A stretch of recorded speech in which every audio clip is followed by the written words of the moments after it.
Hey guys! Ngayon, gagawa tayo i-attempt natin na gumawa ng collard greens. Wala, paano lang, simpleng luto lang. Sauté with garlic and ginger. Yon. So ngayon, nihiwa ko lang itong mga greens and then pagkatapos sauté natin dito mamaya. So yeah, hatiin ko lang, i-chop ko lang and then luto natin mamaya. So yan guys, kinakat ko lang siya into strips. Tapos siguro mga, I'd say 1 inch strips and then kakat natin to cubes. Hindi cubes, parang square na like 1 inch by 1 inch. So usually Caribbean greens to. Pero lagyan natin twist na Chinese style. So yeah, watch out later. So yeah guys, ganito lang. Magmi-mince lang tayo ng garlic and ginger. Tapos sauté lang. Simple lang. Hindi walang fancy to. Kasi like first time kong natikman tong collard greens sa Caribbean restaurant. Parang pinakulon lang nila na may salt. So ako lagyan natin ng twist ng konti para medyo milasa. Pero tingnan natin kung anong kalalabas ang lasa mamaya, di ba? So yan, garlic, ginger, minced. Yan. So yan guys, ngayon mainit na yung kawali natin.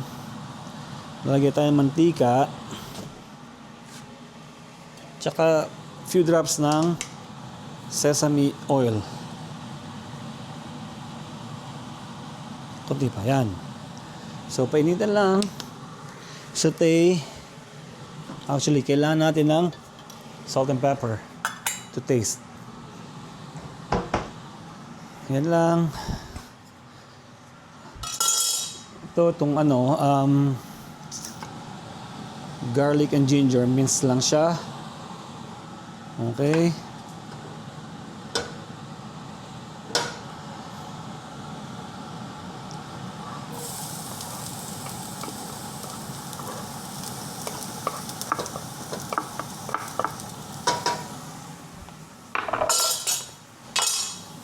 Hopefully, madali lang luto nito. Bakit? Siya leafy lang siya. So, ganito lang.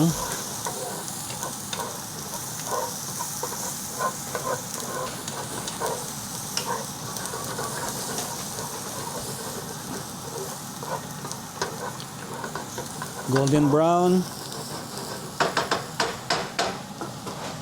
Tapos, lagyan na yung greens. And that's it. Palambutin lang.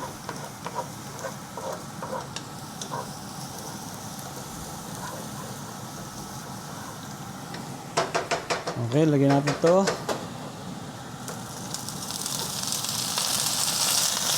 Look at that. ASMR.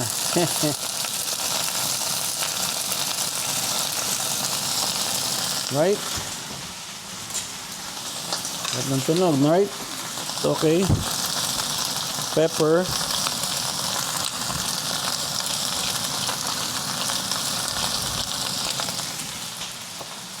And salt. Okay. And then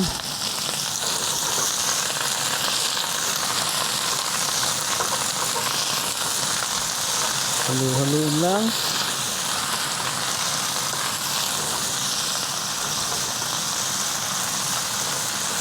Yeah, I think madali lang. Sa lahat ng greens naman siguro, madali maluto itong mga greens pag mo lang like sauté or boil. I think yung natin mga sa restaurant, boil lang ginawa nila boil lang na may salt. So ito parang tamang Chinese ang twist ang pagkakaluto. So ang protein natin mamaya dyan ay tamang Korean naman tayo. So Chinese Korean ang dating natin. Magigrill tayo ng pork chop and chicken bulgogi. Okay? See you guys. Ito na guys. Okay, tapos ngayon Mag-grill tayo ng pork chop and chicken bulgogi. So tamang, di ba? Chinese and Korean pagkain natin ngayon. Ngayon dinner. So yan, ito lang siya. Minarindi ko to for 2 nights. So hopefully masarap. Di ba? Yan lang. Chicken and pork chop. Nagsama ko na sila dahil isang marinade lang. Para isang lutuan, di ba? O yan. Ganito lang. Ang pula, bulgogi kasi. Ewan ko kung bakit.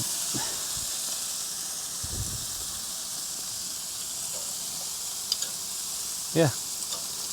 Ano natin yung finished product mamaya, okay? Ayan guys, puno na yung grill. So yung undercook pa yan, pero yeah, piplit na natin. So itong bulgogi, sa mga Korean, hindi naman nila ginigrill eh. Parang tamang stovetop lang nila, di ba? Pero ako, nalagyan ko ng twist. I mean, yeah, grilled. Minarinade and then grill. Lang siya, ganun lang. Tara natin. Yeah, medyo hilaw pa. Yeah, ganun lang. Grilled yung dinner namin ngayon. Alright. Alright guys, ngayon ito yung last 2 na ginigrill natin. Ayan, luto na. Okay, so yan ang finished product ng grilled bulgogi. Pork chop and chicken. Alright, mamaya titigman natin. Okay. Okay guys, ngayon luto na. So we're just gonna give it a try. Itong colored green. And this is a pork chop. Pork chop bulgogi. So right here. 1 bite.